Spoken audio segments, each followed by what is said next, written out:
feel like we're on TV. Kind of are. We actually are on TV. We are live.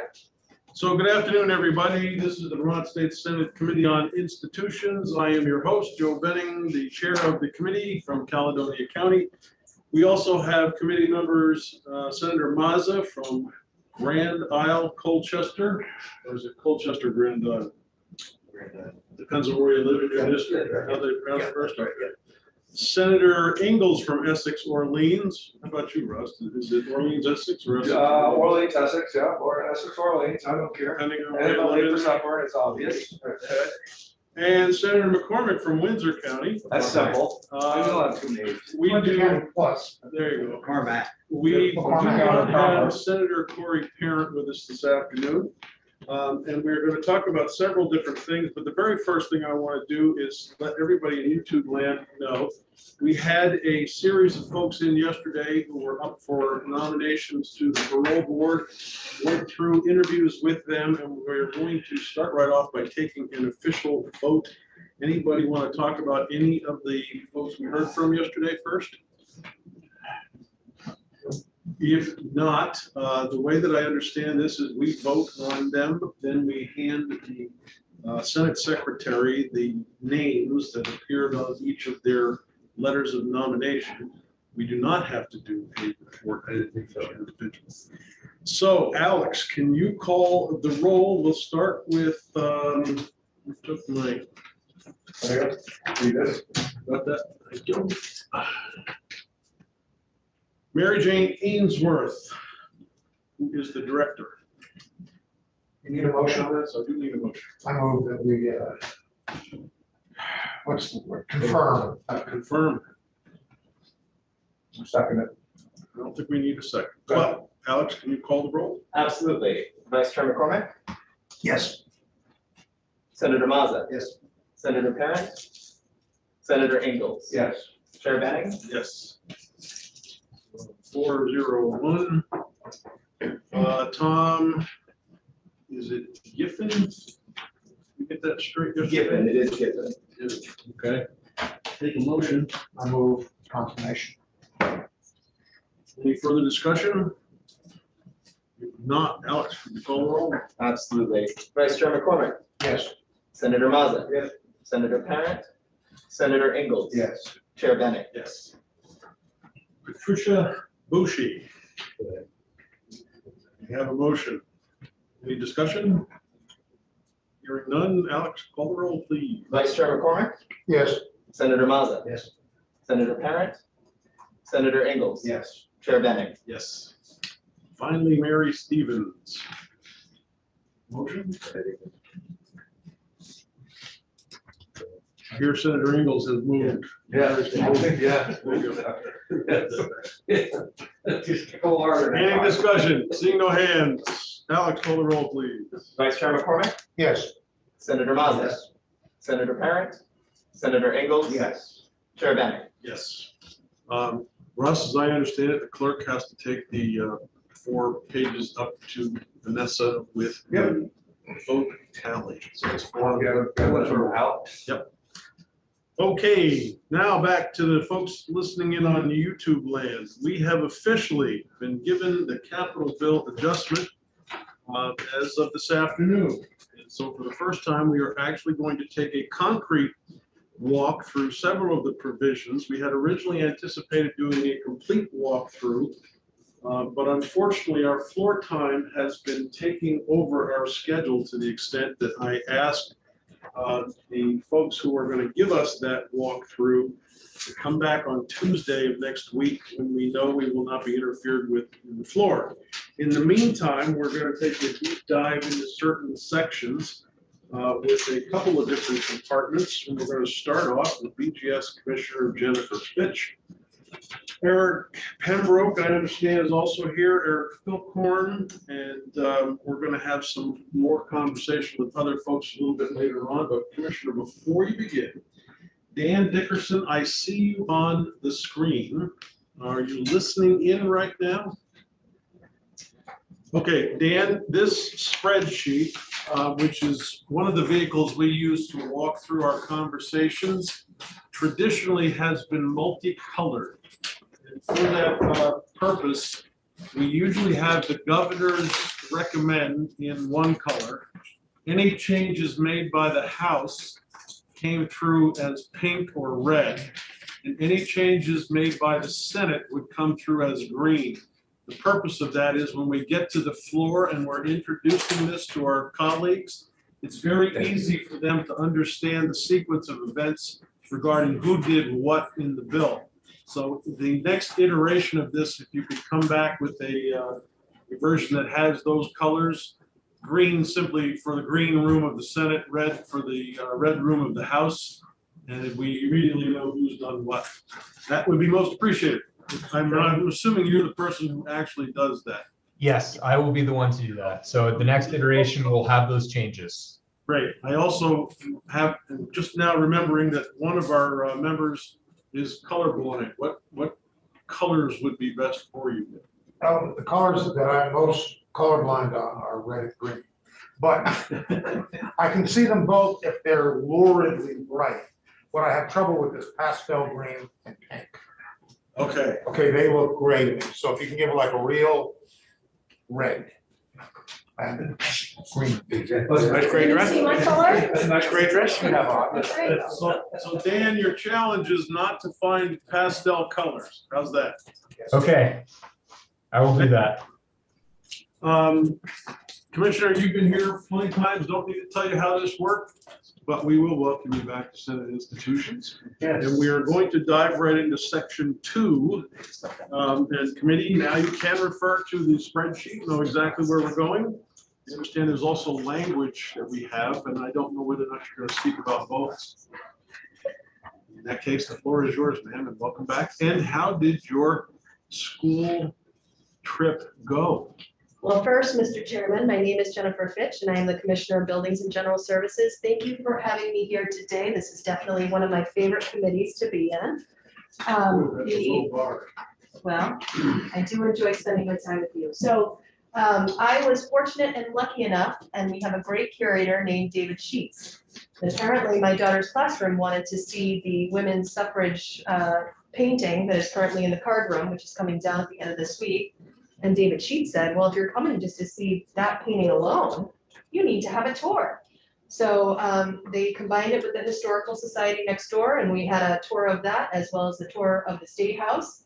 It was amazing. The kids learned a lot. And one of the most fun parts about it was you have a women's suffrage movement panel out here.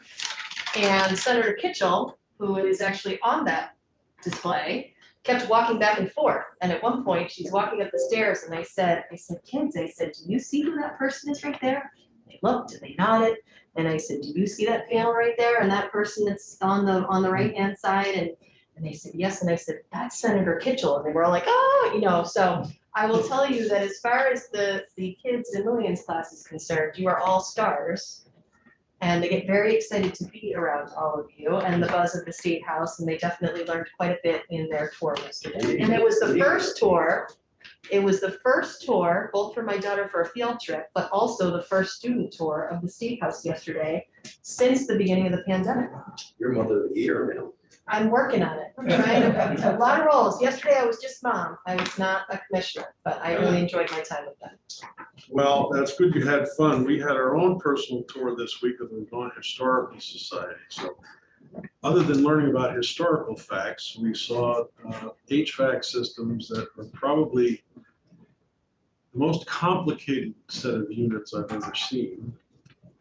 But to Eric, that was the most fascinating part of the whole experience, was checking out all the HVAC systems and airflow. Very exciting. Love a good air outlet, sir. And it would have been fun to have you yesterday in the Cedar Creek room, because we took all the students there, and I know you know a lot about that painting. I do know a lot about that painting, and that painting also is featuring one person from the 6th Vermont. And while we were on our tour of the Historical Society, we actually saw the flag that was carried by the 6th Vermont at Cedar Creek. That was the highlight of my personal experience. Well, in any event, welcome back to Senate Thank you. Institutions. The floor is yours. Yes, so it's my understanding, as you said, Mr. Chairman, that Alice Emmons, who is the chair of House Committee and Institutions, has not done the walkthrough of this bill yet. So I'm just gonna focus on our areas. And I will not answer any questions outside of my areas because I don't want to get ahead of the chair. And I also don't want to get ahead of Secretary Clouser, who is my boss, the Secretary of Administration either. So I'm gonna stick with my lane, as they say. And we'll just kind of go through the individual line items, then I'll talk about language, and Eric Pembroke is not here with us today. So it's just myself and Eric Stolford. I could pretend to be Eric Pembroke if that helps. And he would do a great job, a great impersonation, if you would like it to. We would call him Eric in any event, so we're good. That's right. Well, we're trying to find out what he does. I'm not really sure what he does Okay. either. So statewide major maintenance, the House increased the governor's recommends by the $71,000. This is usually a parking space when there's money left on the bottom line over on the House side. They usually park it into major maintenance and then gentlemen will do your work on the bill, and normally this money gets reappropriated elsewhere. I will tell you that major maintenance, we have so much deferred maintenance in our building, so obviously anything that we can be offered into that will be spent. However, again, it's over and above what we asked for. Which means it's also subject to this committee's decision about. That is correct. From elsewhere. That is correct, Mr. Chairman. I've highlighted. On the next line item, the governor's recommend included moving over the BGS engineering architectural line, which is the funding that pays for the program. So all the architects and engineers under Joe Asia's program and all the administrative costs, right? Space, desk, different types of things that they need. So this was moved by the House over into the general fund bill, and it will be added to my base budget, which is great. There is one thing that I do want to highlight though on this item, which, as you know, the administration and Secretary Clouser really wanted to start what's called a cash fund and start paying cash instead of bonded dollars for planning and design. That also included moving the A&E line item out of the capital bill, and the hope was that there would be money left on the bottom line, right? So that we start saving money over time. One of the things I think it's important for your listeners and you all to know is that on average, every dollar that we borrow through the capital bill, we're paying back $1.29, right? That's a pretty significant amount of money that we're paying back, and the administration is trying to be as fiscally responsible as possible, so we reduce our borrowing over time.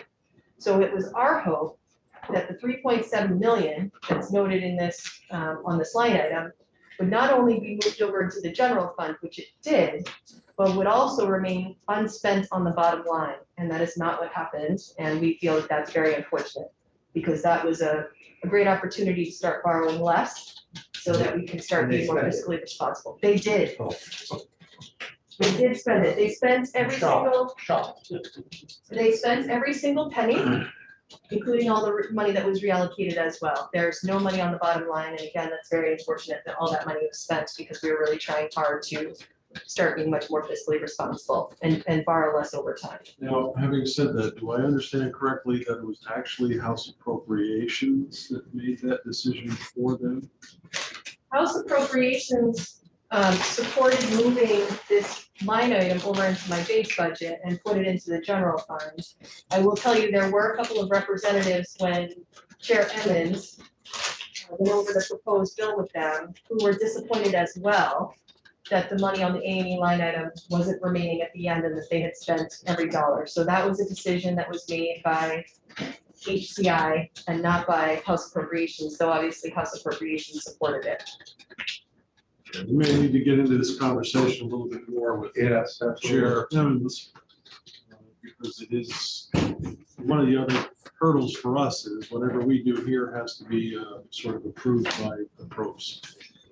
So we'll take it one step at a time. But if at all possible to have that left on the bottom line, the administration would appreciate it. So noted. The next line item, statewide physical security enhancements. They supported the governor's recommend, so there's no change, $250,000, not appropriation. The next line item, statewide planning use and contingency. Again, no changes in that line item, which supports the governor's recommend. Burlington, 108 Cherry Parking Garage. The administration asked The administration asked for additional funding from that project over what we had originally requested. That was supported by HCI and the House. We We've appreciate been that. working on that project. Oh, my God, what a mess. I still think we told them cement. I will tell you that I've had a couple of directors who have had an opportunity to see it recently within the last few weeks, and we need to do some work there, and we need to do it. No, but it's an Fairly ongoing quickly. thing, it's never gonna get better. How close is it to the other hole at Burlington right now? Right across the street. It is So you really could fast. dig one really big hole and fill it with water and have a I nice. fill that with concrete, it's more on the part somewhere else. Okay. As I did note before, we have done a bunch of financial scenario planning there, and I know that it's incredible to believe, but it actually is the best fiscal decision to hold on to that building and invest in the garage. And we can provide that information anytime you would like to see it. Okay. Next line item, Montpelier State House Maintenance and Interior Historic Finishes. Again, that one did not change from the governor's recommend. The next line item, Montpelier State House Exhibition Interpretation, Design and Construction. Again, no change there, so that's great. Newport Courthouse Replacement and Planning and Design, no change there. The only thing that I will note as we go through anything is planning or design related. Again, we were hoping for the cash fund, and unfortunately, that was not supported by the House. Rutland Ace of Bloomer Major Maintenance, again, no change there. This is a building that we will continue to make investments in over time. And the hope is to eventually consolidate some leases in the Rutland area and move them into the Ace of Bloomer building. We do have a very large vacant suite right now. And so again, it makes sense to optimize space in Rutland and move them into Ace of Bloomer. The next line item, Springfield Door Control. There's a $750,000 increase. We asked for that because we've had some cost overruns that were not anticipated. That was supported by the House, and we appreciate that. Waterbury Historic Core Roof Replacements, again, no change there, and $3.2 million ask for FY '23. The next one, White River Junction Courthouse renovation, we have 1.5 million, that was supported by the House. No change there. Brattleboro Courthouse re-roof, $100,000 for FY '23, no change there. I will stop on the next line item, Burlington, 32 Sherry parking garage renovations. The House did reduce this appropriation by $300,000. It will not slow us down, so it's not a hit we can't take. However, it is not what we asked for, and it is different from the governor's recommend. And what was your reason? Did they say? Eric, because you've been sitting in committee? The Eric Philcorn, BGS, the argument from the committee at the time was that the appropriation included money to begin construction. It's kind of like trying to get out in front of the 108 Cherry Street type situation. And because it included money for construction, the committee, in particular the chair, felt that there was a risk of giving the impression that they were binding future legislatures to a project. And that has been an ongoing conversation as to when we bank money for a big project, because you need bonding authority over several years, and if it's a really big project, that's the only way you're going to get enough bonding authority to do it. But in this particular situation, they felt compelled to challenge us on that one. Now, I want to add something that's really important for all of you to know, and I think it would be nice to have the treasurer in the beginning whenever you guys are starting up in the winter each year, because they'll give you some insight that I think is really important. Once we start planning for a project, you're binding the legislature, and here's why. Because if you do any planning and or design and you don't go to construction, that money can be clawed back. So that's really important for you all to know. The moment we start planning, you're binding the legislature. The second thing that I think is really important for people to understand is that we are trying to go to almost like a pay-as-you-go model, which means we're asking for the money that we can spend in that year. You're not really allowed to bank money. I want to be very clear about that as well.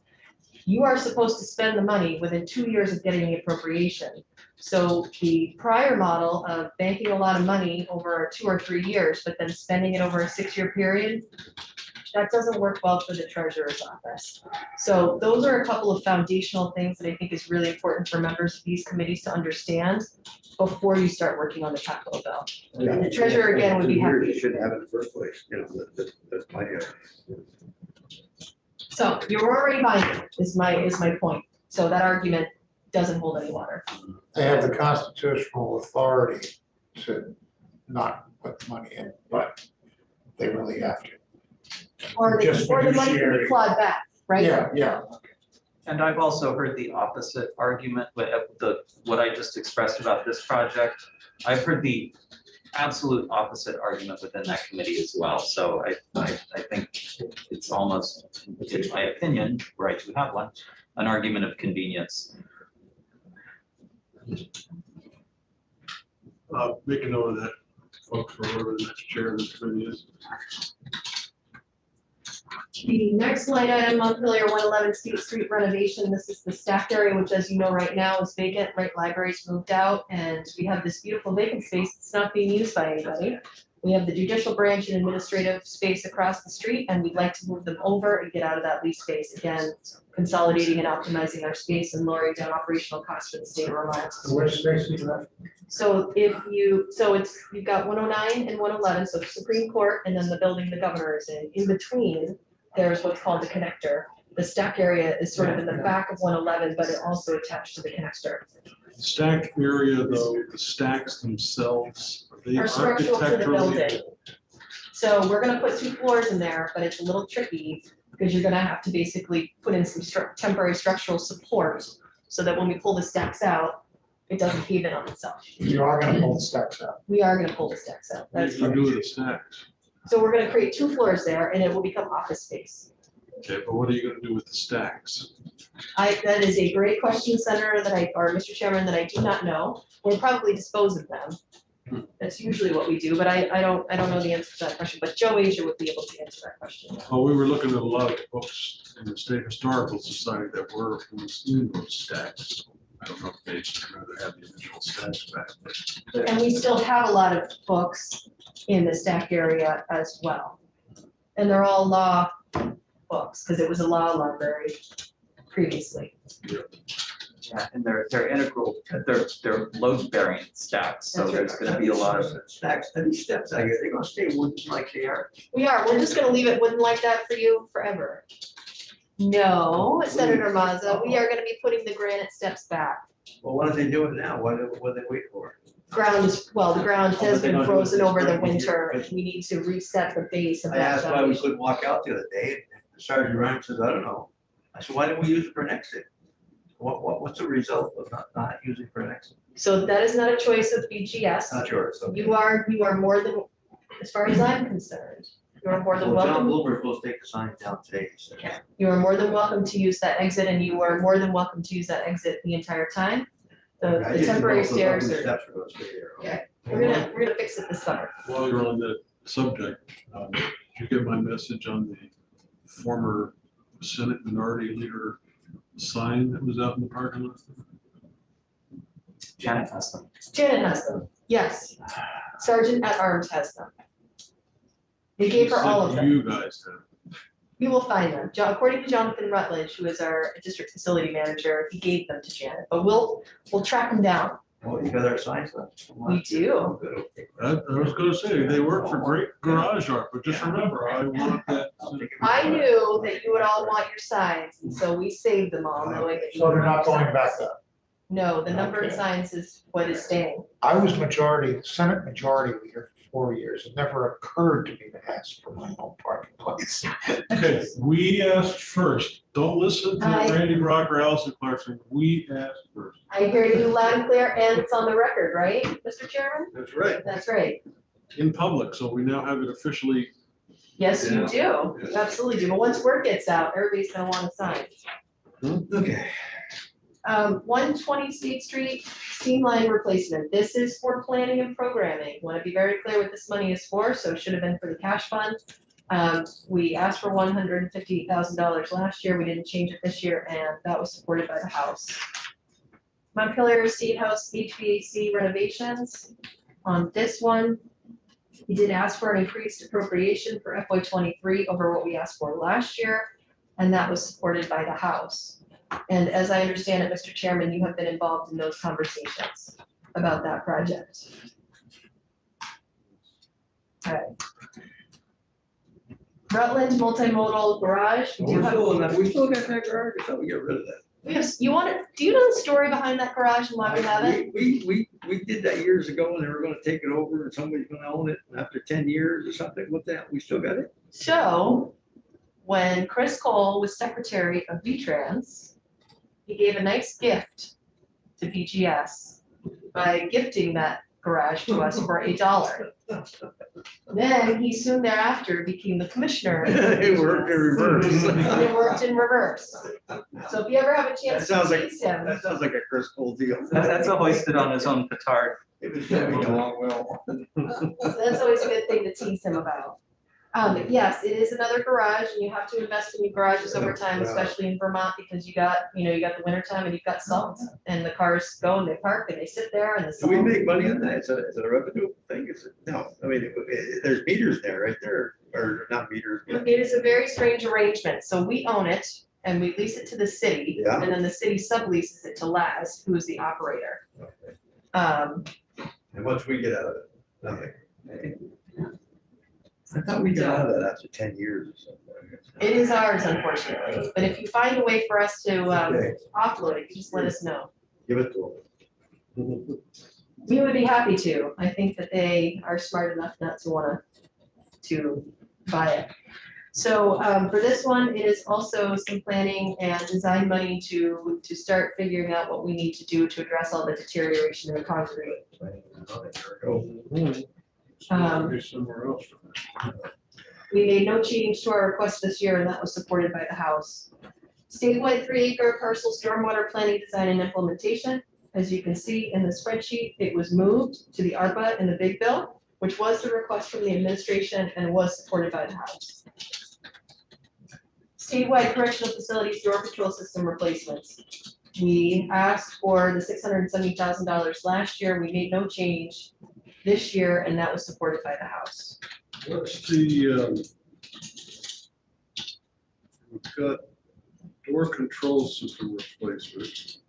So we're going correctional facility by correctional facility, and we are replacing all of the existing security door control structures and cameras with more modern equipment that is all tied into each other.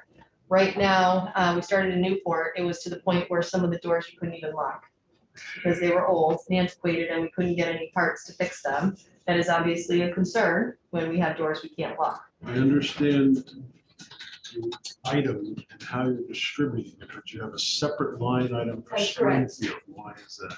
So Newport was its own appropriation, then we moved to Springfield, it was its own appropriation, and then this bundle of money is really for planning and programming for the remaining correctional facilities. So we will be able to come back and say, okay, we know it's gonna cost X for Rutland, X for, whichever correctional facility we're going to next. So this just allows us to do that planning and programming so that we have a full understanding of the cost impact for each correctional facility. And then again, we will come back, once we finish Springfield, we'll be moving on to the next one, which I believe is Rutland, but I could be wrong on that. Marble Valley? right? Yeah. Yeah, I think it's Marble Valley. Yep. Be next. But that's why it's broken out into two separate line items, Mr. Chairman. The next one, Windsor State Property Demolition, Salvage, Dismantling Improvements. So this was something that was not in the governor's recommend. It was added by House Institutions and Corrections. As you know, we have an old antiquated correctional facility that closed a few years ago in Windsor. And there's a whole bunch of stuff. So at some point, we need to determine what we want to do with that site. And there have been multiple studies, and Eric can speak more to the study, and I think he maybe even come in already to talk about the study they conducted over the summer and what the findings were. But it's not very approachable right now, because when you approach the site, we have razor wire and fence, and we have buildings that need to be demolished and taken down. So from a perspective of developing the site, right now, it's not very welcoming. So Chair Emmons and HCI has appropriated $400,000 here. What I would say is that I believe it's a little premature to put money into the capital bill. We do have a planning study that Eric actually commissioned that will look at different alternatives to determine what the costs are of doing various things to the site to prepare it for future development.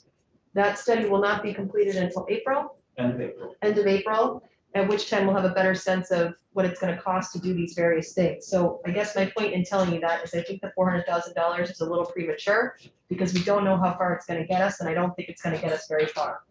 I've already put an asterisk next to that for money we can put elsewhere, but where did they get that figure from?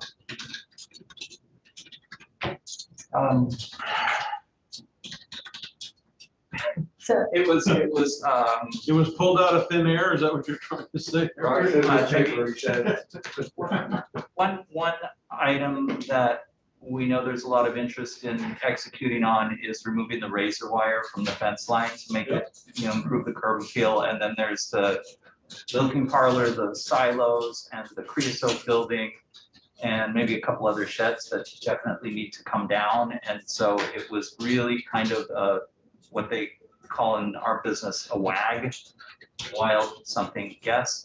And so we really don't have any numbers necessarily to support it. It's a guess. And just because I don't know, because I haven't been here for around, what's it being used for now? Anything? Is there?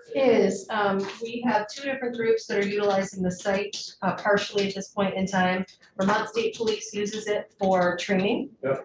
Both for their canines and just for their team in general, so they utilize the site. And then we have another group that utilizes the site for storage. I'm trying to remember which group that is. There are a couple of different, Agency of Natural Resources, Fish and Wildlife, that's the group that is using it for storage as well. we have a strategic hand sanitizer reserve there as well. Great, That's all within the fenced-in area. that is correct. And that is probably gonna be moved when they do the Williston, aren't they gonna put some storage in for Williston and all that for? That is a stuff much there? longer story about Williston and storage. So we'll stay with that then. For now, but we'll be back at that one. So it is being used partially. That site does cost Keeper Space $250,000 a year, and obviously when we don't have anybody paying for the site, we're just basically incorporating that into our fee for space and paying it, but I don't like having space that's not being utilized. Okay, So that is that one. The next line item, which was not included in the governor's recommend, is Montpelier 133 renovations for the legislature IT space and the shared common spaces. So HCI added 1.4 million. Our estimate for that space to finish it was actually 1.5 million. We need another $100,000 to, it's a little bit complicated, but you walk into a very large room and there's support beams, which will make a hallway when we're completed. The legislature was appropriated or stipulated last year that they would be taking a certain chunk of that space. We need to put up a wall to separate another chunk of space, which will be used by another tenant to be identified. So the challenge is that really when you're talking about air systems, lighting, sprinkler systems, different things in your ceilings, like we always talk about, you want to do all that work at once. Because if I don't do it all at once, then I'm going to have to come back in and do the work twice, and it's going to cost you much more money for me to come in and do the work twice. So building that other wall and closing that off and dealing with all those things now, I'm bringing in a contractor one time. Mow, demow, one cost, right? And I'm only touching these spaces once. So it is my recommendation that although it was not in the governor's recommend, if this is supported, it would be better if it was supported at the 1.5 million so that we can actually have the most cost-effective project possible. Eric? I just wanted to interject that there was a previous appropriation of $700,000. Originally, we were going to fit up that area as open office space for the Agency of Digital Services. So this addition is both, inflation over time and also just the nature of the improvements that the legislature wants to make versus the state space, the executive branch space standards. so IT is already housed in their new quarters, isn't it? So Right? IT is still in 9 Baldwin, but they did take space both in the basement of 133. They have a training room there and they have a build space there. That space is all fit up and they can use it anytime. And then the other space is the space on the first floor server room, and it's going to be their office space. Now, I will tell you, it does not conform to our space standards. So generally speaking, only within the executive branch, right, not necessarily applying it to the legislative branch, right, only certain people qualify for a private office space. I will tell you that the Agency of Digital Services, which is the brother or the sister, if you will, to legislative IT, they are an open office space. I can take you over it. You can see it in Dewey, right, which is on the National Life campus. Only a couple of people have private offices, and that is an enterprise full of about 100 people or so. In this particular space, almost everybody has a private office, and there's very little open office space. And anytime we build offices, you're appropriating greater space per person, and it's costing you money, right, to build the wall, put in electrical, deal with the lighting, all the things that go in the ceiling, doors, and other things. So it gets expensive when you start building private offices. So why was it not in the governor's recommend? It is now 1.4 coming out of HCF. I cannot speak to that because that would have, I actually don't put together the capital bill, so I don't have the history on whether or not there was a request from the legislature or not. I don't know if you know any information about that. I never saw a formal request for inclusion in the capital bill, but also those requests go to Secretary Clausen's Right, office. so we don't have And visibility. fire first to if there was a request and if there was a response.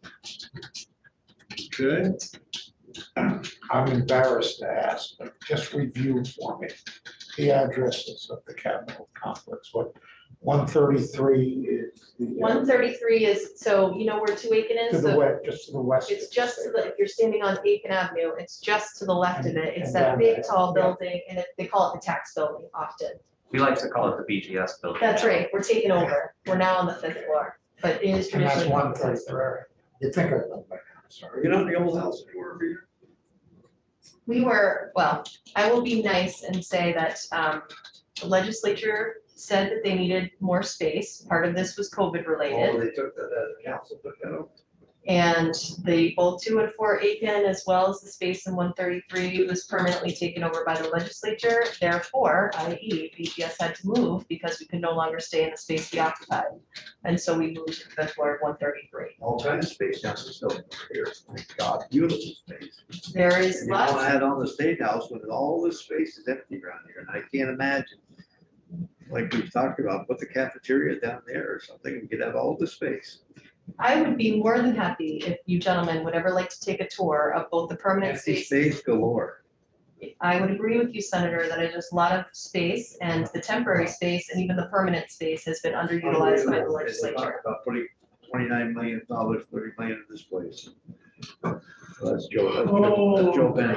what do I got? 4 months left? Well, if you're gonna work in this building, I'm sure you want a new building, that's what you're looking for. But I am happy, if you would ever like to see both the permanent and temporary spaces that have been taken over by the legislature in the last year, I'm happy to take you on a tour. I could think just a tour of empty spaces. Yeah. See what's Yeah, available. you'd be amazed. You would be amazed at a beautiful office space available. Have we officially accomplished section 2? We have officially accomplished section 2, and then it's up to how you would like to move forward. I can just talk about language for BGS specifically, or I can also touch on, but my partner agencies and departments are not here. But I could also touch on the line items that, when money is appropriated to BGS, but on behalf of other agencies and departments. So that is up to how people would like to do it. I'm trying to look at my schedule here. The floor had us running over for weeks. I've been trying to get witnesses lined up and can't find anybody. And all of a sudden, we've got way too many witnesses to deal with it. And we'll have an opportunity, likely, I assume, to come back in when those agencies and departments are asked to come in, so we can do it then instead. I think I would prefer to do it that way. Okay. Commissioner Brown, you've been very kind sitting around waiting, and Erica, you too. I want to try to move ahead on the schedule. Right. Would you mind, sir, or Mr. Chair, if I could please just talk on language? It'll be really quick. There's one piece. Okay. So we requested authority to sell, and this is our third time, so keep that in mind, to sell 1416 Baldwin and 9 Baldwin.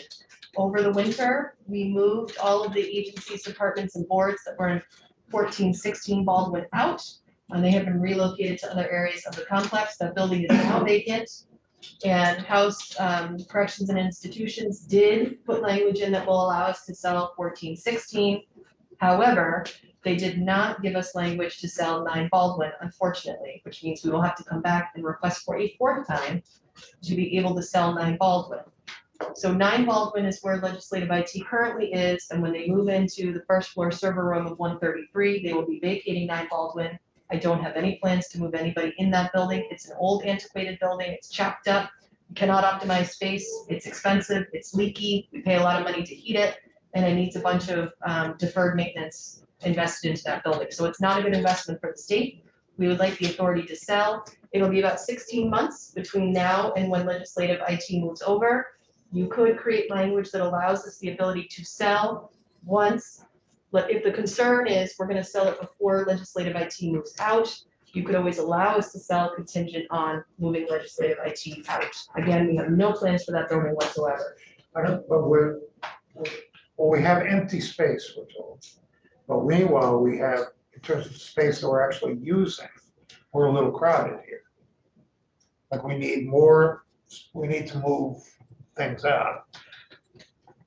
This is adjacent to the Capitol building. I mean, it's the State House. It's sort of, if it's not part of the Capitol complex, It is within the. the case can be made complex. that, yeah, so it seems to me that we ought to be acquiring property rather than selling it. Well, we're selling property because we no longer need all the space that we're occupying. And so as we vacate buildings and no longer need that space, we are selling buildings. I want to Again, picture, these are old, antiquated, very chopped up spaces. I want to picture the building. Is it on the north side or the south side? So if you're looking at the Pink Lady, that's Yeah. 1 Baldwin, and 9 Baldwin is on the same side, further over. I believe it's yellow, is my recollection of the color. Old house. Square and narrow, I'm trying to remember, it used to be the WCAX Bureau a long, long time ago. Well, no, but that's on the north side. But wait, are we talking Yeah, yeah. 14, 16, or 9? I'm talking 9. So Nine. 9 is on the same side as the Pink Lady. That's the south side. Oh, we were talking about how we don't know which way is up. When you're on State Street looking at the State House, you're looking north.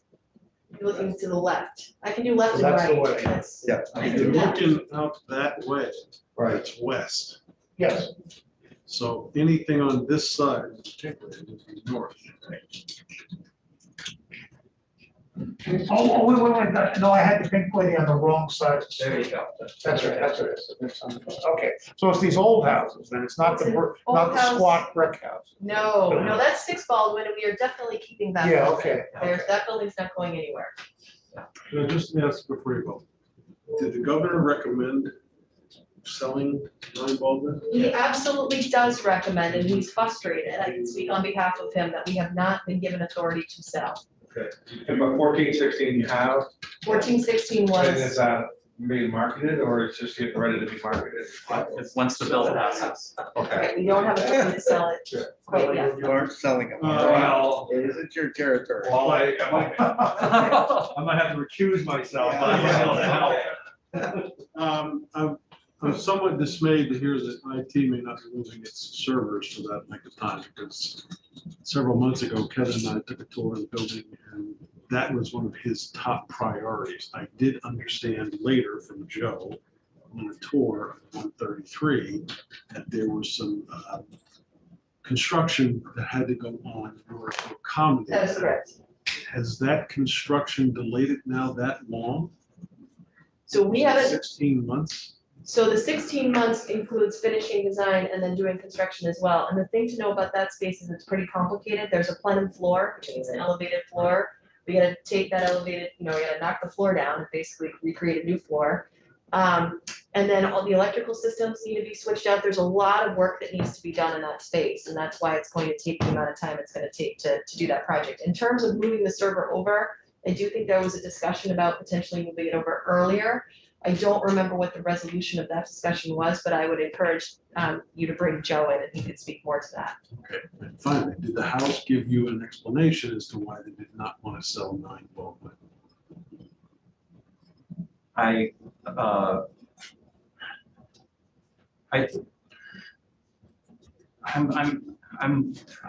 gobsmacked. I can't really come up with anything.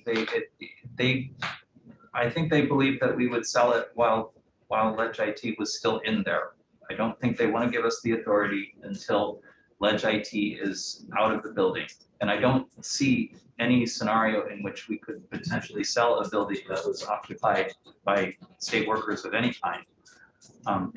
It defies logic, but that's, I think, what. I think it comes down to trust, Mr. Chairman. Yeah.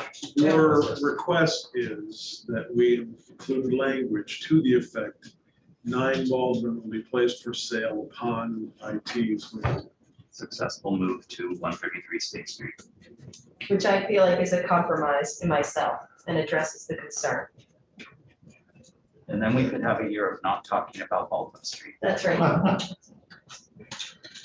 I'm just trying to make clear what the conversation is going to be like in our committee of conference. Let me just make sure what we're doing. The plan, we got a row of old houses on the north side of Baldwin. That is correct. You have houses on both sides. Okay, now, and how many of those do you want to sell? So we requested to sell 3. We got permission last year to sell 13 Baldwin, and that is under sale now. And then 1416 Baldwin, which is vacant and was added. And then 9 Baldwin, which is where Ledge IT is now, and we'd like authority to sell, and we're happy to make a contingent on moving legislative IT over to 133 State Street. And they're all, what we're selling is all on the north side. 2 are on the same side of the Pink Lady, and then 1416 is all the way at the end of Baldwin Street. It's actually on the left-hand side as you're pulling out. Next to the old VNRC office. Just before the VNRC. Yeah. Yeah. And it's So 15 minutes after the committee stops its business this afternoon, Russ will be walking very Yeah. slowly. Yeah, you know there. Already been there. Yeah. Yeah. You want to see pictures? Well, that's prime real estate. Yeah, oh, yeah. But not for office space, No, lobbying firm. I want. for a state office space. Oh, Yeah. yeah. They've been there for 100 years. Okay, anything else you need to tell us? No, thank you for the opportunity to come in. Thank you, ma'am. I'm sure we're going to head back. I am sure of that as well. And just so you know, look at this. They just found this out. I saw that yesterday. Look at that. Oh, yeah. What? I drew it right there. It's a secret. It makes me think, what other secrets lie in the states, right? It's in here yesterday, but Lots of kitchens. does BGS handle the furniture in the rooms? Sometimes. Okay. It depends is the Like answer. tomorrow morning, could you have this table reversed so I can have? I would have to coordinate that with the sergeant at arms, but anything is possible. Yeah. All right, That would require thank you work. guys. Thank you very much. Thank you. What do they call those old fashioned kitchen cabinets? A Hoosier or something? Hoosiers, yeah. Yeah, and they all have. Yep, they do. Commissioner Brown, welcome back to Senate Institutions. Eric, I don't know whether you can pull a chair around there if you want to be. Oh, I figured I'll sit here. How do we lose so many chairs? The commissioner has me. We're allowed 10.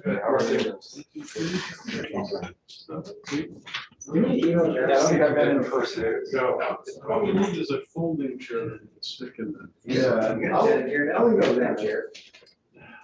Okay. Yeah. Steve, you can sit in the Steve don't- council's Steve chair. don't have to be in here. Nobody's coming in if you want to sit in the chair. What's Steve here for? He's a labor boss. I think Vince had it in Heads up or something. Just as it's watching on the camera. Oh, I see. You gotta justify your take. there. Committee, we're switching gears to have another ongoing piece of the conversation about, I'll call it Woodside closure to figure out where we are with things. And I'm anxious to hear some kind of an update. There may be some questions as a result of that, but I do understand that there are a number of moving parts here, and you are still in litigation on the Newbury question. But I'm kind of anxious to not leave my position at the end of the year without some clear understanding on what is going on and whether or not there are alternative ideas being discussed in the event litigation is not successful for the state. I am also aware, because I serve on judiciary, that there's been a lot of conversation about things that are happening internally, and from the institutions committee's perspective, to have a general handle on at least what options are available going down the road. And I don't know whether you're in a position to talk about options at this point, but I did not want to leave the topic. I wanted to have continuing conversation. So just for our YouTube audience, we're talking about secure facilities for justice-involved youth. Commissioner Brown is here. Once again, I ask you officially introduce yourself for the record, and then we can talk about the topic. Sure. Well, thank you. For the record, my name is Sean Brown. I'm the Commissioner for the Vermont Department for Children and Families. And with me today, I have Erica Radke, the Deputy Commissioner for the Family Services Division. As you indicated, Senator, we are still involved in litigation in the environmental court appealing the denial of the zoning permit from the Town of Newbury Development Review Board. That process is moving forward at a pretty expeditious pace. There's a very expedited discovery schedule in place, and that work is happening right now. We expect the court will have it under advisement early summer, and then we'll have a decision after that. Recognizing that there's always an ongoing need, for our youth. There's a lot of work going on across the board, to make sure our system of care is stable and meeting the needs of youth, and justice-involved youth is one subsection of that. We are working on a short-term, which would be also a midterm solution. We have an agreement in principle with the Windham County Sheriff, who recently purchased a building which has significant excess space, which they are willing to work with us on standing up like a program with two components to it, essentially. And while we're still negotiating the details of those, so I can't get too far into it. There would be, the sheriff would have a small space where for youth that are picked up on nights and weekends that need to be lodged pending a court event, or even, in the age range of race the age, that the sheriff would be able to provide a secure setting under a contract with us until that youth can be brought into court. Also, it would be a second space, as I were envisioning it, where we have a provider who we're negotiating an agreement with to run up to a 4-bed facility for justice-involved youth, which we believe we're working moving forward. The space does need some small modification. We're waiting for the fire marshal to go in and just exits and whatnot, and then there'll be some small remodeling that needs to be done in terms of they need to add a bath. And so that work is moving forward. We have the funds within our budget to support this work, and that's moving forward as well. But also recognizing we have long-term, depending on what happens with the status of the appeal and the trajectory of there, we continue to work closely with VGS to locate other suitable sites or properties that might be able to be converted. We are exploring one property out there in the state right now that actually, in conversation with Steve Howard, he recommended to look at it. So VGS is currently looking at that space as well, to see if that's something for a longer term solution, depending on the trajectory of these other projects. So and they're also looking for other space now. So we are working there, but I would also say, the pandemic did impact our residential programs and our services in the state in profound ways during the height of the pandemic, particularly during the tail end of Delta and then the Omicron surge particularly. We experienced delays in transports of youth, which caused significant difficulties.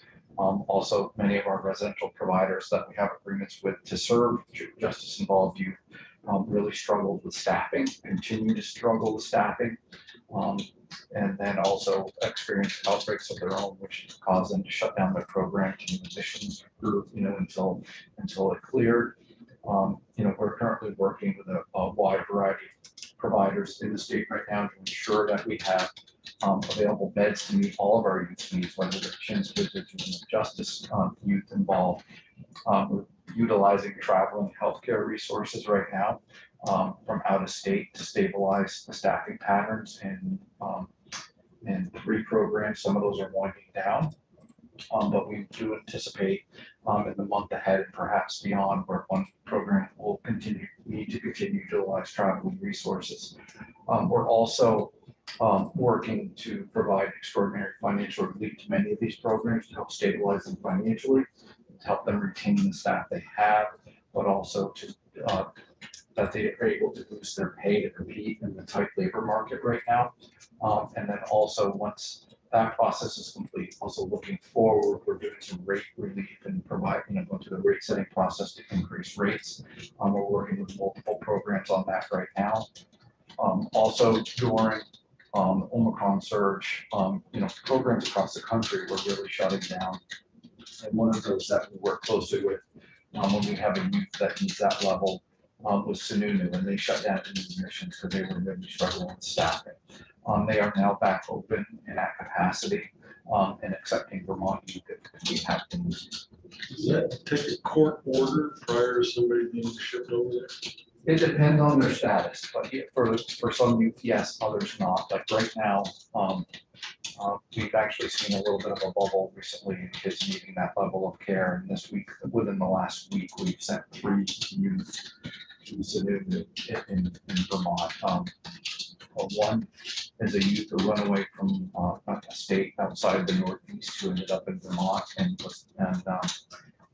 under the ICJ, we need to hold them in a secure facility pending return to their home state. So that process is underway now. And then 2 Vermont youth. One was placed quite quickly after being picked up, given their circumstances. We were able to do that as a Vermont youth. And then we did get a court order on another youth just, I believe, yesterday or the day before, which was a pretty quick process as well.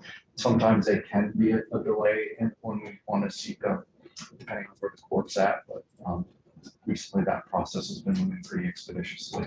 Generally speaking, I'm a lawyer, I know what it takes to get a court order on my end. I don't know about a court order on your end. But in the event that you have a situation like the 3 you've just described, what is the average turnaround time for a court order? I could get the details on the most recent one. The other one was within like a day or 2. They were picked over the weekend and they went on Monday afternoon. I'd like to go back in time to the day before we closed Woodside. Try to give me a picture of what's happened since then by way of placements. We obviously had a secure facility. This is not your fault that the state decided to close Woodside, but one day we have it, the next day we don't have it. Can you give me a picture on the numbers altogether, what we were formerly able to do by way of a secure facility, and now what we have available?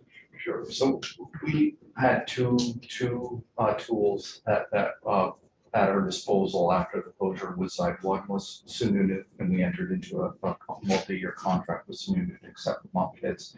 We also worked with an in-state provider and reworked their contract. They agreed to do this and to accept a higher level of youth and staff up to meet that level of need, so that Vermont youth could be placed there if we felt it was appropriate. So that program continues to accept Vermont youth, whether they're CHINS or juvenile justice involved youth. And there's capacity in that program today if we needed a place. They take both boys and girls. That provider takes both boys and girls. Yes. And then we also had Sununu when there was a youth with a level of behaviors and need that we couldn't meet in the state with this other provider. Is that even before Woodside closed? Sununu would have been available. I mean, I think there was a history there that predates my time as commissioner, but I can't speak to that side of it. So we had a facility that had, for a very long period of time, less than 5 people housed there. For many, for the last year, there were times it was empty or 1 or 2, so, We were maintaining state employees there at the same time. yes. You know, this is before your time when Sununu came in line. Since the closure, walk me through what facilities have been available and what our capacity is. Yeah, well, that's a very complex answer, and we can probably provide you a list of all the residential programs that we use in the state, because then they vary depending on the needs of the youth and the ages of the youth involved. And so we use a wide variety of programs in state and in other states, depending on the level of the need. Many of them are not facility secure programs per se, but staff secure programs. So just for the purpose of our YouTube audience, you referred to CHIN's proceedings, which I know is Child in Need of Care and Yes, Supervision. yes. Are those children in need of a lockdown facility? They are in need of a higher level of care than, say, a foster home could provide. And so we have residential treatment providers in the state that provide that level of care. So depending on their specific needs and their age, we have a wide variety of programs that we use across the state to serve those youth. Any idea of the bed space availability?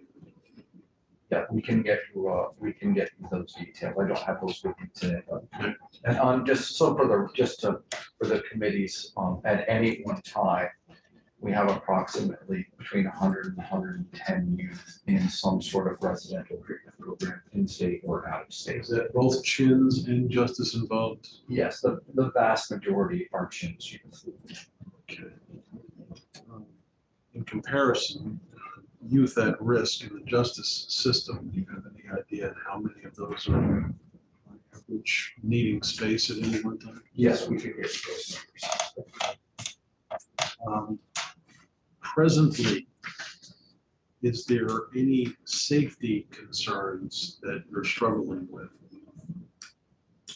I think we still experience transport issues from time to time. Well, they've gotten improved significantly. You know, the sheriff's offices still struggle with staffing, and so transports can be an issue at times. I'll be frank with you, during the Omicron surge, our residential system was significantly struggling with either outbreaks in their facility or with staffing, which significantly reduced the bed capacity we had available in the state for all of our youth. And then we also soon needed to shut down to new admissions for the very same reason. So earlier this winter, there was significant stress in the system. That has actually started to significantly clear with the traveling resources and the financial relief. Providers are bringing beds back online. Our main provider, as of last night, had capacity. The one that we said expanded to meet juvenile justice needs had capacity last night. And then they also continue now open, accepting Vermont kids. I think, the sheriffs normally do your transport. Has there been any discussion about developing a statewide system of employees for transportation purposes? So we are working, when we have a youth that needs to leave out of state, we work with a specific company who specializes in the transportation of youth. We've had an out-of-state contract with them. We are now negotiating, and that may be finalized, a contract to do in-state transports as well, just to help meet the needs, so that if a youth gets picked up and needs to get transported to a facility, there were times when we did have to have staff sit with youth in police stations for periods of time, sometimes lengthy periods of time, waiting to arrange for a transport. And that's just not acceptable.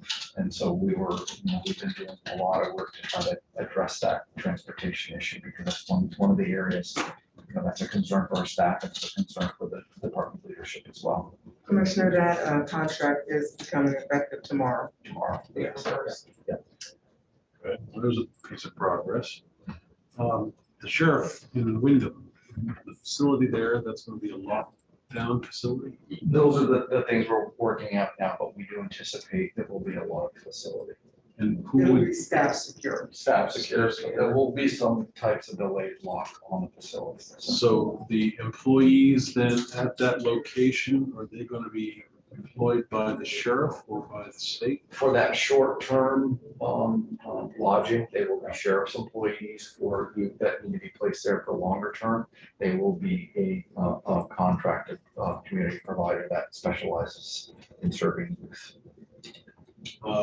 The sheriff's employees, do they exist? I was just reading, I think today's Caledonian Record reporting once again that our county fairs demolition derby and beer tent may have to go by the wayside this next fair season because they can't find sheriffs to man those operations. I don't know if you're running into the same problem. We're in the negotiation stages. The sheriff's assured us he can meet those needs. And, whether, the contract provision will allow him to make sure he can hire staff for that need. I think those are the details we're working out. Committee, chip in anywhere you want to ask questions here. I'm just rolling through my head trying to get myself updated here. But Are we solid that we're not on to Windsor? We know, with the attention that the Windsor facility, with the bill that was in the Senate, introduced in the Senate, the House, and the conversation, a large contingent of staff from our residential licensing unit, the Commissioner's Office, and the Family Services Division toured the Windsor facility with BGS staff earlier this winter to just get a sense of what that facility could provide if and it is a quite old facility that really, and none of the existing buildings would meet our needs. And so, we did go and look at the facility to see if there was a short-term possibility there, and all of the buildings needed significant amounts of work. And so it just didn't look like it was a possibility. Does the hostility of the community play into this decision as well? Well, I think it played in terms of whether those bills moved forward. I mean, Yeah. We didn't. No, but I'm talking about your shop. Yeah, no, I don't think, I think we want to, when we approach, where we have a need and how we locate, where we think we have a need and where we want to build a facility. I mean, we certainly want community support, but I think you also have to look at, is it going to meet the needs of the program and the need to be placed there in terms of what you're looking for. And so we always, approach it from how can we best serve the youth. And so, and that's how we approach the project in Newbury, and that's how we would approach the project, whether we find a space in Rutland County or if we find a space in Franklin County. It would really be, is that going to be the right program, the right facility, the right space, location to meet the needs of the youth and staffing patterns and everything else. I'll defer to the chair to ask you about Newbury. well, it is a subject I've got to talk about, and I know it's in litigation. I just want to go back in time when the original presentation was made. A PowerPoint presentation was presented.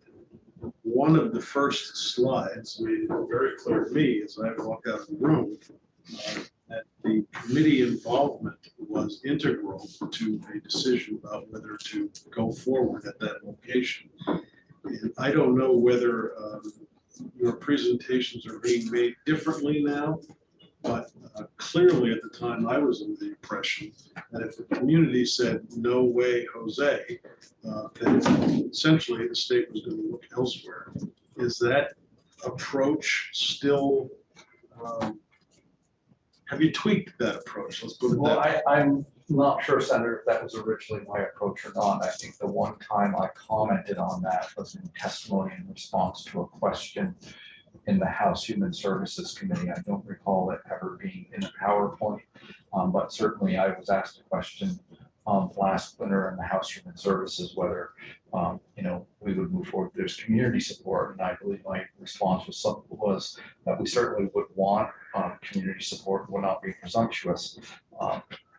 But I think I need to stop there in this circumstances. We are involved in litigation. Yes, I do understand.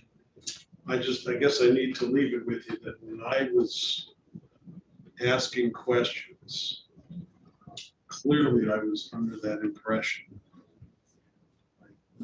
Now, a whole lot of angry constituents that think I dropped the ball.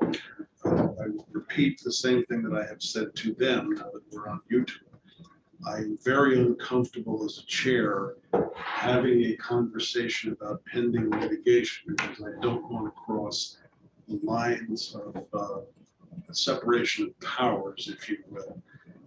And I'm just going to urge that if future conversations about future committees, communities come up in conversation, that there is a very clear line of what is being talked about. And any understanding that there's going to be community participation should be very clear about whether there is community buy-in as opposed to just simply community conversation. I'm just going to leave that as my recommendation, if that be very clearly understood by both parties. Any other safety issues going on right now that are pressing?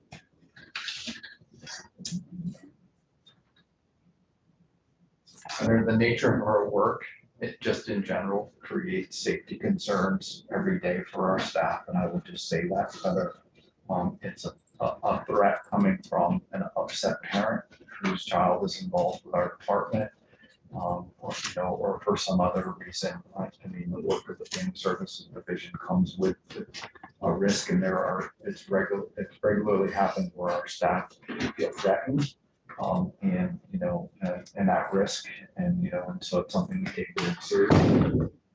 We recently brought in a security consultant, a retired state police detective, and entered into a 2-year contract to help support our work and making sure that we have a strong relationship with law enforcement across the state, because that relationship is vital to our work and to our staff. And then we've also bolstered the safety team that we have. We gave them another permanent position who support the district in the field when a situation arises to help problem solve and triage that situation, because the safety of our staff is the utmost importance. So I mean, I can't sit here today and say that there are not safety concerns, because there are regularly safety concerns for our staff. So is this consultant addressing questions like violence, use of firearms? Yes, and he helps facilitate conversations with local law enforcement when we're seeing trends or patterns in that area of the state, to help facilitate conversations with the state's attorney and their staff when we're seeing some concerning behavior, and how do we address that, or if we need to work, improve our communication or relationship with those entities to make sure we're all aware of all the facts and make sure we're all aware of the circumstances. With respect to that consultant, is that consultant's information translating into training for staff? I think we rely on our in-house team to provide that, but he's certainly a resource for the in-house safety team on that. We did, when we were really struggling with placements, we did have a team of staff that we were asking, if we had delays in transportation or if we couldn't get a youth into a facility because it was locked down due to COVID and we needed to sit with the youth. We relied on a team of staff, and we did provide enhanced training for that. And to get you more details on who provided that, but certainly we want to make sure our staff have the skills and training to, for whatever work they are performing on behalf of the department. I would like to add in particular that was de-escalation training.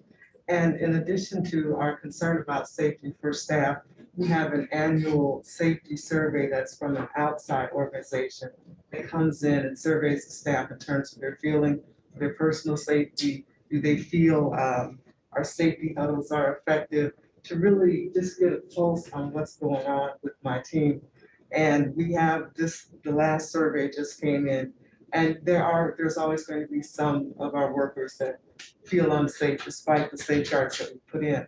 But overall, the numbers are increasing in terms of personal safety, at least feeling like they're being respected and they're being heard when there's situations that are involving dangerous issues. And certainly for those staff that still have safety concerns, we want to work with them to make sure we're providing adequate tools and resources to help, help them feel more secure in doing their work.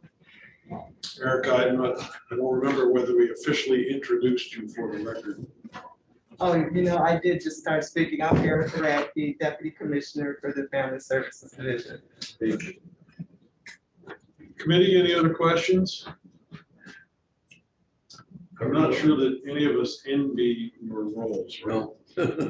Yeah, comment, just thank you for that. You guys, So thank you work very that much. has to be done, but a lot of Let's people see don't what part of it. Commissioner Corrections or you folks, that's tough jobs. Thank you. I It's don't, really our staff who deserve the kudos. I'm just going to say that they have a tremendous job to do and they do it well every day. And so I that's don't my want to job. leave you with the impression that I'm trying to put you on the hot seat by any stretch. I These feel are a important issues. responsibility that I've got to keep up to date on what's going on. They're So, important. thank you both for coming by. Thank you. You're welcome to stay or leave. at your I'll choice. say it for Steve's testimony. Okay. Steve Howard, welcome back to Senate Institution. Thank you very much. Excuse me. Thank you very much. I appreciate the opportunity. We waited all day for this. Well, now I guess I have fans now are waiting. Like that's riveting. Exciting for people to hear about. So just for the record, I'm Steve Howard. I'm the Executive Director of the Vermont State Employees Association, and we represent the family service workers and all of the frontline staff in the Department of Children and Families. I think I want to start by saying that we are glad to hear that we are making progress on additional beds in the Wyndham Sheriff's Department. I do want to stress to you from what I have been told from our members that really about a sense of urgency, a real sense of urgency. They feel like the system is shrinking, that we're about to lose a program that has beds. And it's not just about a locked facility. The locked facility is important because of the safety issues that it creates for people who are on the front lines in DCS. That is critical. But it's also about the lack of beds across the state for all the children who are in custody of the Department of Children and Families. And they are concerned that we're about to lose the program at GAP, which has a number of beds. They are concerned about staffing issues at 204 Depot and the ability to have enough temporary workers and staff to keep the beds open there. 204 ended up being the de facto alternative to Woodside. I will say, Woodside had very bad management and it resulted in a big disaster in 4 managers or something in a period of a year or 2. Closing Woodside was an unmitigated disaster. It was a mistake. You're seeing it in Newbury and you saw it in Windsor. It is a lot easier to change a program at an existing site than to close a program and to try to open a new one. The SDA tried to make that point unsuccessfully to the legislature and to the administration at the time.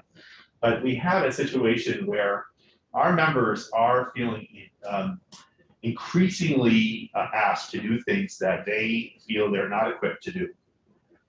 They are not corrections officers. They are not Woodside residential folks who are trained for security purposes. They are case workers. They work on moving people to the next level of success in their life. They don't provide security. They've been asked to provide security. We've had members of this department come to their union and say, should we request bulletproof vests? Because they're being asked increasingly to sit with youth who have allegedly been involved with firearms, who have some allegations of evidence of gang activity, who have been violent. And our members want to help them. They want to help them. But in order to help them, they need to be safe. So I just want to put that level, that picture in front of you, because that's the level of urgency that they feel. We had hoped, in talking with the commissioner, that the beds in Wyndham would have been available 3 weeks ago. So I'm a little concerned that we're still going through the motions on some of these things, because 3 weeks ago it was an emergency. It's still an emergency now. Let me pause for just a second and say that I appreciate the concern first. One of the things I've learned on this committee is virtually every time you try to design something and get it through to completion, you are subject to the will and whim of circumstances like where you're going to get the materials from and how can they be ordered and arrive at a given point in time. How you're going to find labor in this market that's going to make the facility that you want, even if you get the materials in time. And I'm not trying to minimize your concern. They are valid concerns. What I guess I'm trying to do as chair of this committee is figure out a way for both sides of this discussion to pull their oars in the same direction. And I'm hearing from the commissioner that there's been some progress. I'm hearing from you that you're admitting to some progress. What is it that both sides can do to accomplish getting to the end result? And I'm not trying to cut you off by any stretch. I'm here to listen as long as you want. I'm just trying to figure out in my own head, how do we get people to be pulling their oars in the same direction and get to where they want to be? And I'm really anxious to hear that from your perspective. Well, I think our members are trying very much to be cooperative and hopeful that that secure beds will be found, and that additional beds will be found, and that we will solve the staffing issues that are pervasive in the community partners. Incidentally, it's one of the reasons why the SEA said community partners are not going to be a substitute for the state, just like they were in the mental health case. They aren't in this case, but no one wanted to listen to us then. Here we are where we said we would be. I think we are hopeful that this will get done and are willing to do what we can to help in that process. But this is, what I think our members are feeling is that there is not enough sense of urgency behind solving this problem from the management's perspective. And we're trying to instill that urgency and hope that the legislature will as well, that we cannot wait much longer for these beds to come online. And we cannot ask people who have signed up to do a very difficult job to do, in addition to the casework that they are experts on, and to do also the complete level of security that needs to be provided in cases where you have justice involved here. Our members have a lot of training, de-escalation, mental health professionals. They know what they can do to help lower the temperature, but in the end, they need somebody who knows about security to help them in that process. So the way to do that is to get secure beds online as quickly as possible.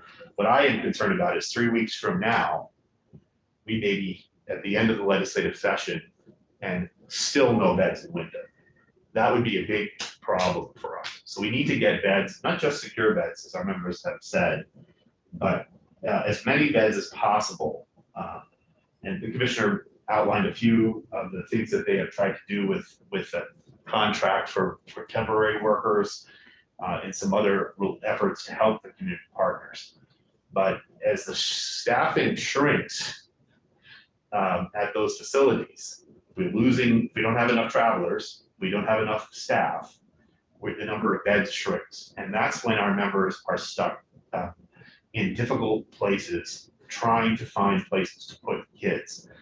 Incidentally, our members have also said that the Sununu facility would have been much more viable as an alternative, had it not come with a pretty substantial legal process that entered into a judicial system that is also in chaos because of the backlog. And the question is, yes, as the commissioner said, it may take 1 or 2 or 3 days. But for our members, the question is, what do we do with the youth for those 1 or 2 or 3 days? And too often it's been police stations, the back of their car, in the DCF offices, just anywhere they can find. The other thing that they have been very clear about, and I think, Senator, you may have asked the question, there's literally no resources for females. There's a program in Bennington. Our members find it very difficult to find a place to put females. It's difficult for everybody, for male and female, but particularly difficult for females. We've got to address these problems with a sense of urgency, because the safety of those kids and the safety of our members is what hangs in that. So we do want to work with the department. We have made suggestions to the department of some locations that might go. We can meet with the management regularly. But I think our members are feeling like we can't wait another 3 weeks for these beds to come online. It's got to happen. Whatever we can do to send a message to the administration that has to happen as quickly as possible, we should do. I suspect that message is being delivered as you speak. I hope so. It's part of the reason that I asked to have this discussion. I mean, it is important, because we are in a state of crisis, that we keep having these conversations, and whatever I can do to try to facilitate the conversation is important. I want to be able to leave this position feeling like we wrestled with the problem as a unified force, as opposed to pointing fingers and yelling and shouting. The concerns are very legitimate on both sides, and I can sense the frustration. Senator McCormick. Does the VSBA have a plan to suggest? Well, our plan was to keep Woodside open and to change it and to modify it and to make it into the program you wanted it to be. And now that that's settled. If we hope, now that that was settled, we have a new Secretary of Human Services, so maybe there's hope that would be a little bit more thoughtful about suggestions like that now. I don't want to blame the commissioner completely. He did work with the Secretary of Human Services at the time, who came with an agenda to close facilities down. We tried to make that case. Steve, I agree with you 100%. You did present the case, but I'm not sure what positive energy can be distilled from a continuing conversation that we should never have closed it. It is gone. It is gone, and we are where we are. And so our members are hopeful that we can get beds, whether they're in Newbury or they're in wherever in Vermont, open and up and running. For the justice involved youth, for the CHINS youth, there's also a very significant, mental health population that needs a facility. So, Well, acknowledging that it's not your job, nevertheless, you have a suggestion. well, we would go back to the plan that we did support, Secretary Gobey's plan that was a pretty, a very visionary plan, a $23 million plan at the site of Woodside. Those plans are still there. All we need to do is find the land. But in the interim, we're going to have to find some solutions that address the crisis that our members are in. We thought that what the administration proposed with Undersecretary Gobey at the site of the current Woodside, the former Woodside facility, that had a facility that was smaller than Woodside, it had a step-down facility, it also addressed the mental health dilemma that is not necessarily DCF, but it's the Department of Mental Health. We thought that was a well-crafted plan, a very good plan. And we were sorry that the legislature didn't agree with that and that the administration abandoned it. So that would be our plan. Again, the fact that it didn't happen leaves us where we are today. One of the things I'm encouraged about, frankly, is that your members are bringing up suggestions that are at least being considered by the administration. I would encourage that kind of conversation to continue. Absolutely. I'm not anxious to rehash things that obviously express frustration, but don't get us to where we need to be. My hope is your members, who are the experts in conversation from the patient's point of view, would have concrete suggestions that can be considered to help get us out of this predicament that we all find ourselves in. I think we absolutely are committed to that. And, I would remind you, I think you all know this, that our members do the jobs they do, put themselves in harm's way, even when their union tells them not to, because they care about those kids. And they will always put those kids' the safety of those kids first, even to the detriment of their own safety. We are committed to trying to find something now, within the next week or two, if we could, to open up beds because we need them not just for the safety of our members, but for the well-being of the kids who need those beds. So we're absolutely committed to doing that. I expressed some frustration because I hope that we will learn from history that when the frontline workers come forward and say this is a bad idea, they should not be shut out of the conversation. And I'm not accusing anybody here of doing that, but certainly we were not happy with that result, which got us here today. I'm just hoping that we'll learn from that in the future. In the interim, we are happy to work with the administration in any way we can to get beds open for these kids, because that is ultimately our members' first priority. Well, part of the reason for having you all here today is to let everybody blow off some steam, so to speak. But at the end, we all still need to be getting something accomplished. My hope is that the conversations of getting things accomplished continue, and we get to where we need to be. That's also our hope. We share that mission. Do you have anything else you wanted to tell us this afternoon? No, I think we did submit some questions that our members have put together that we are going to continue to be putting out to the legislature, questions we think that the legislature should be asking the management about the situation so that you get accurate information. You understand the scope of the crisis, and it's not, we don't want to downplay the crisis in order to reassure the legislature. We want to be authentic and honest about how serious it is. At the same time, as you said, Senator, we want to be part of solving it in a hope that we will not be here 3 weeks from now, still hoping that that's going. Okay, fair enough. Committee, other questions? Thank you very much. Thank you. Thanks for coming by. Thank you. I am quite sure we will see all of you again. Thank you for coming. Thank you. Alex? Yeah. I'm looking at our schedule and I'm looking at the time. Do you have any report on our next witnesses? We've got Matt D'Agostino on the call right now from DOC. I believe that we're going to be joined by Eric to go over the DOC items as well. Yes, hello, Mr. Philcorn. We're back. Eric is here. Eric is here. Commissioner Fish is right behind me. Yep. Well, I got my help didn't show up. Well, that's part of the reason that I'm looking at the schedule. These are only 1, 2, 3, 4, 5, 6 line items. So I don't think it's going to be very long. Eric, do you have any sense on how much, how long is it going to be as I go? Yeah, I think we could do this as a pretty quick drive-by. Some of these things are going to require Alice to. The $64,000 question then, Eric, is should we wait until Alice is coming in to give us the official walkthrough? If you can trust me, I'll just be your proxy.